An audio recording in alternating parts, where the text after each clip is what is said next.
Bonjour à tous et bienvenue sur ma chaîne. Alors aujourd'hui, l'ouverture, en tout cas on va essayer d'un cylindre ICO R50.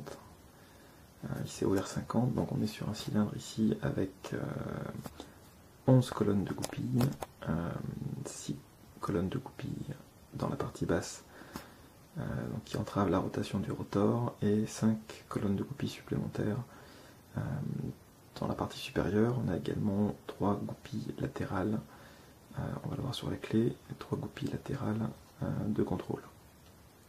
La particularité, c'est la présence d'un mobile sur la clé. Alors le mobile, c'est le terme qu'emploie le fabricant dans la pratique.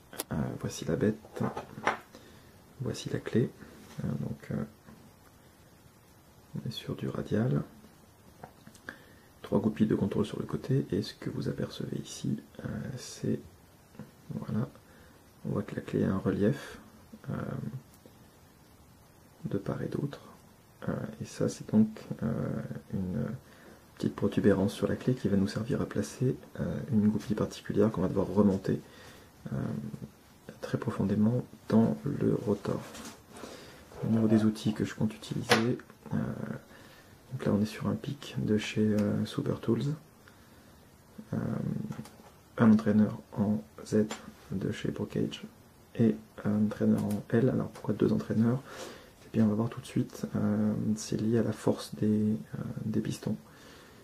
Les ressorts sont très durs à comprimer et ça crée des risques de faire relâcher les goupilles correctement positionnées lorsqu'on est en train de travailler sur les goupilles clippées de champignons. Alors, déjà le petit tour de clé qui va bien.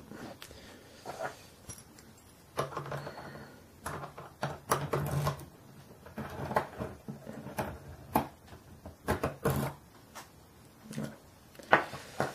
Je vais donc commencer ce crochetage. Alors je le tourne un peu pour être dans le bon angle pour pouvoir travailler. Donc je vais commencer. Je place mon entraîneur sur la partie droite du rotor.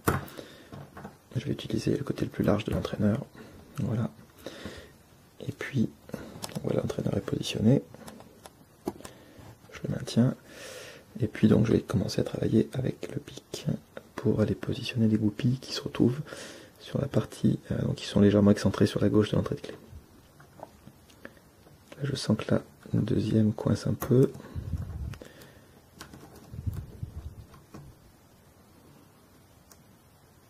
Je l'ai positionné rapidement. Donc, là, ça travaille un peu sur le fond du cylindre. Retour en avant.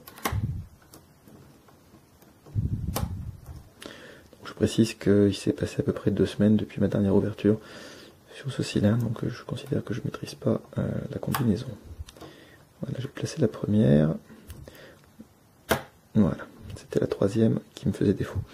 Donc là on a vu un basculement net du rotor. Pardon, ça c'était pas prévu, tant pis c'est du direct. Un basculement net du rotor, comme on peut voir, légèrement ici, donc le rotor a basculé de quelques degrés, ce qui indique la présence de goupilles champignons anti-crochetage. Alors c'est là que les choses sérieuses commencent, donc il va s'agir de les localiser. Donc là je sens une goupille très dure, donc une goupille du bas très dure, et un léger retour du rotor quand j'appuie dessus, mais j'arrive pas à la placer en force en fait. C'est ça que je voulais dire, c'est que voilà, le rotor et la force des ressorts est importante, et la capacité que la goupille champignon, que la passive a d'accrocher le rotor est également importante. Donc ce qui fait que si je force trop, ça va relâcher les goupilles, les passives correctement positionnées. C'est là que le deuxième entraîneur intervient. Donc ça c'est pas conventionnel, c'est mon petit truc à moi. Donc je vais bloquer le rotor avec le pouce histoire que tout ne se relâche pas, et je vais positionner le deuxième entraîneur sous le premier. Voilà. Et donc là j'ai mes 2 entraîneurs, donc j'en montre un peu ce que ça donne de face. j'ai positionné mes deux entraîneurs comme ça. Et ce qu'on peut voir, c'est que ça me permet de manipuler très très précisément au degré près la position de mon rotor.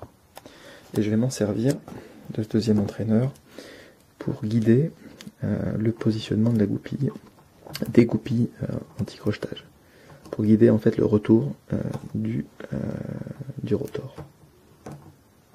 Donc là, voilà, je suis sur la première, ça y est, c'est placé. Donc là, qu'est-ce que j'ai fait? J'ai accompagné le rotor, j'ai accompagné le mouvement de retour en arrière qui est provoqué par la pression d'une goupille anti-crochetage. Next.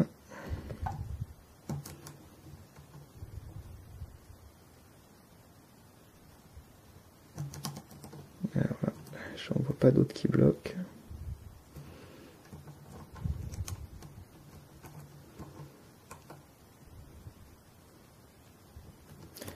Et là je sens, voilà, on doit être sur le mobile, ou en tout cas cette goupille particulière, je sens un blocage qui est lié à une goupille supérieure maintenant. Voilà. Donc là j'ai dû placer ce qui restait de goupilles anti-crochetage qui coinçaient. Il y en a une qui était très nette sur l'entrée de clé, ça devait être la première ou la deuxième. La deuxième qui a bien accroché le cylindre. Donc j'ai utilisé ce basculement là pour pouvoir la positionner sans risquer de relâcher. Donc là je vais arriver à intercaler mon pic.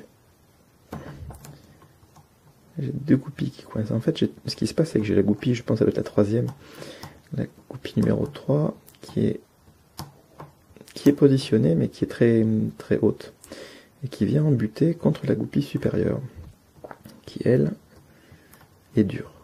Donc je vais intercaler mon pic, et je pense qu'il s'agit de cette goupille particulière qui mérite d'être enfoncée, en tout cas remontée très, très, très haut dans le rotor. Donc c'est là la partie technique, puisqu'il va s'agir de la positionner sans relâcher le reste.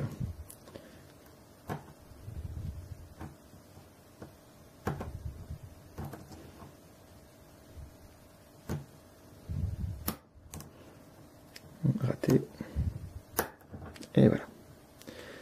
Donc là, je viens de basculer cette dernière goupille, de remonter cette dernière goupille dans le rotor, et ça correspondait à cette goupille qui est positionnée donc par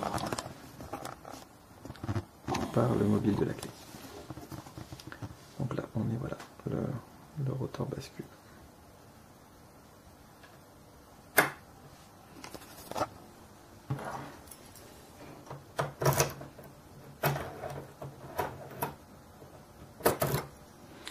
Voilà, j'espère que cette première vidéo vous a plu et je vous dis à bientôt pour de nouvelles ouvertures.